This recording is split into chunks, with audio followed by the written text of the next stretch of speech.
सबसे बड़ा मिसकंसेप्शन जो हमें स्कूल में पढ़ाया गया था वो ये था कि सन बिल्कुल स्टिल है और बाकी प्लैनेट्स उसके अराउंड घूमते हैं। ये हमें इसलिए बताया गया था क्योंकि अगर छोटी क्लासेस के बच्चों को डायरेक्टली बड़े लेवल की बातें समझा दी जाती तो उनके सर के ऊपर से निकल जाती। जैसे मैथ्स में स्टेप बाय स्टेप कॉन्सेप्ट समझाए जाते हैं, वैसे ही यूनिवर्स के कॉन्सेप्ट्स भी सिंप्लीफाई करके पढ़ाए गए। लेकिन असल में यूनिवर्स एक फ्लैट शीट नहीं है जिसमें ऑब्जेक्ट्स बस रखे हुए हैं। हर चीज़ मोशन में है। अर्थ अपने एक्सिस पर स्पिन करती है 1670 किलोमीटर पर आवर की स्पीड से और साथ ही सन के अराउंड रिवॉल्व करती है 1,07,000 किलोमीटर पर आवर की स्पीड से।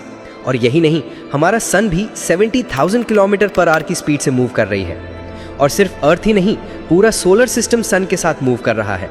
लेकिन इंटरेस्टिंग बात यह है कि हमारा पूरा सोलर सिस्टम भी स्पेस में ट्रैवल कर रहा है और सन खुद अपने गैलेक्टिक प्लेन में मूव कर रहा है। मिल्की वे के सेंटर में एक सुपर मैसिव ब्लैक होल है जिसकी ग्रेविटी के चक्कर में हमारा सोलर सिस्टम रिवॉल्व कर रहा है। एक ऑर्बिट कंप्लीट करने में लगते हैं लगभग 230 मिलियन ईयर्स।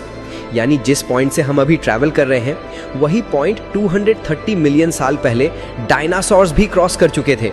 और यहाँ ट्विस्ट ये है कि सिर्फ सोलर सिस्टम ही नहीं, हमारी पूरी मिल्की वे गैलेक्सी भी मोशन में है और वो ट्रैवल कर रही है लगभग 390 माइल्स पर सेकंड की स्पीड से। मतलब जब से आपने ये वीडियो देखना शुरू किया है तब तक हम यूनिवर्स में 93,600 माइल्स यानी 1.5 लाख किलोमीटर ट्रैवल कर चुके हैं। अब सवाल ये है, हमारी गैलेक्सी जा कहाँ रही है? आंसर है एक मिस्टीरियस रीजन जिसे कहते हैं द ग्रेट अट्रैक्टर। ये सिर्फ हमारी गैलेक्सी को नहीं बल्कि आसपास के एक रीजन की लगभग 1 लाख गैलेक्सीज को अपनी तरफ खींच रहा है। ये रीजन तकरीबन 500 मिलियन लाइट ईयर्स तक स्प्रेड है। साइंटिस्ट ने इसे ग्रेट अट्रैक्टर नाम दिया है, लेकिन अभी तक किसी को नहीं पता कि ये असल में है क्या।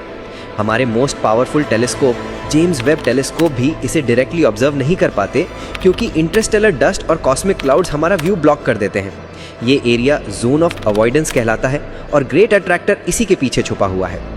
सोचो कितना अमेजिंग है कि हम अर्थ की सरफेस पर खड़े हैं और बिना फील किए लगातार यूनिवर्स में मोशन में हैं। हर इंसान अपनी लाइफ में जितना डिस्टेंस कवर करता है वही उसकी एक पर्सनल कॉस्मिक जर्नी होती है। और जब बात आती है यूनिवर्स के ओरिजिन की तो सबसे ज़्यादा डिस्कशन होता है बिग बैंग थ्योरी पर। बहुत लोग गलत समझते हैं कि बिग बैंग क्रिएटर यानी गॉड की एग्जिस्टेंस को डिनाई करता है, लेकिन असल में बिग बैंग सिर्फ ये एक्सप्लेन करता है कि यूनिवर्स एक स्पेसिफिक प्रोसेस से एग्जिस्टेंस में आया। कुछ भी अपने आप नथिंग से स्टार्ट नहीं हो सकता, एक क्रिएटर का होना ज़रूरी है। इसका मतलब बिग बैंग गॉड को डिनाई नहीं करता बल्कि ये बताता है कि यूनिवर्स एक प्लान्ड प्रोसेस के थ्रू बना।